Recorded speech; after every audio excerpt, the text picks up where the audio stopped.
Okay, so hello everyone. Today let me share with you a very simple tip that will prolong the life of your engine, and I will explain why.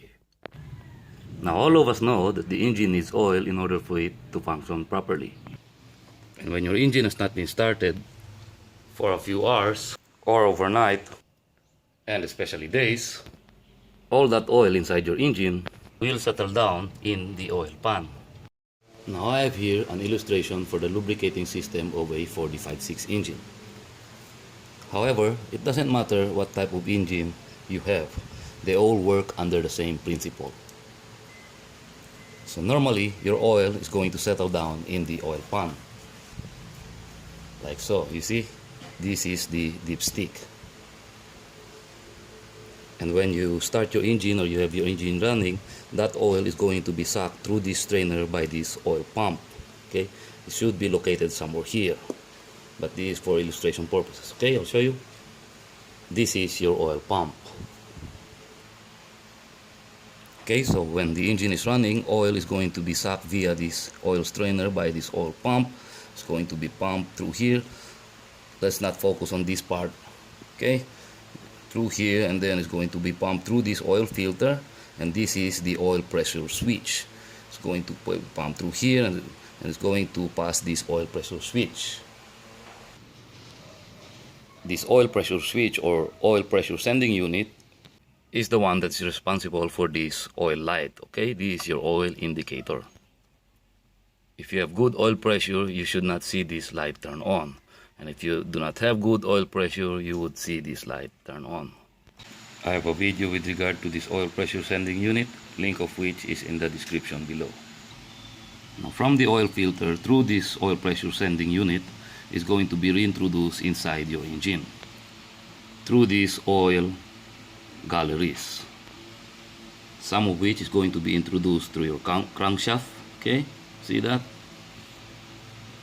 The purpose of which is to lubricate the main crankshaft bearings as well as the journals for the connecting rod bearings, some of which is going to lubricate the silent shaft, and you have another one here, some of which is going to go through these oil sprouts. You have 4, 1, 2, 3, 4, and this is intended to lubricate the cylinder as well as the piston. Okay, shooting oil upwards, and that oil is going to be continuously pumped up the cylinder head to lubricate your camshaft as well as your rocker arms. Although it's not shown on this diagram or this illustration, there are oil holes through the cylinder head, through the engine block, that is supposed to drain all the oil that is pumped up here, down, back again, the oil pan. So more or less, that's how your lubrication system works. So meaning, in the first few seconds, or at the very least 30 seconds when you have started your engine is going to run dry. The parts are not properly lubricated, and you will have metal to metal contact. Because like I've said, in the first few seconds, the oil has not properly circulated yet throughout your engine. You see, the moving parts of your vehicle must have a thin layer of oil in between it. Okay? So those parts can slide smoothly up against each other. There must be a thin layer of oil.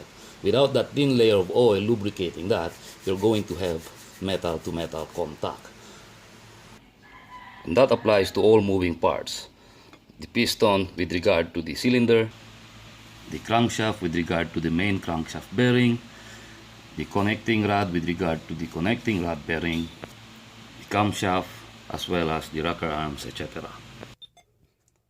That is why it is important that when you have just started your engine, let the engine idle for a minute or two, or at the very least 30 seconds, before you decide to move the vehicle, or rev it up for that matter, in order to give the engine enough time to properly circulate the oil inside it. This is also the reason why that when you first start the engine, especially in the morning, you'll notice that it's going to be maybe at least about 3 to 5 seconds before this thing is going to shut off. Because like I've said, oil is going to be sucked from here, the oil pump, by this pump through here and this oil sending, oil pressure sending unit. That's going to take at least about 3 to 5 seconds. So more or less, if it's going to take the oil from here to here, that's going to take at least 3 to 5 seconds. More or less, it's safe to assume that it's going to take at least 30 seconds in order for all that oil to entirely lubricate your engine.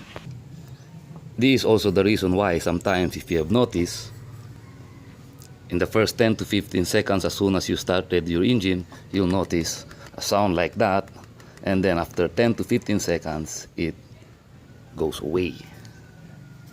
Now I will demonstrate and we'll pay attention on this light, okay? See, 1 1000, 2 1000, 3 1000, 4 1000. Okay, so it has been 30 seconds now. You see the light is off, oil is now properly circulated in the engine.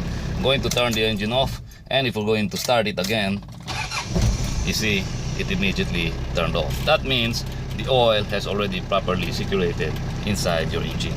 Basically, it took the oil from here to here 4 seconds to reach this part.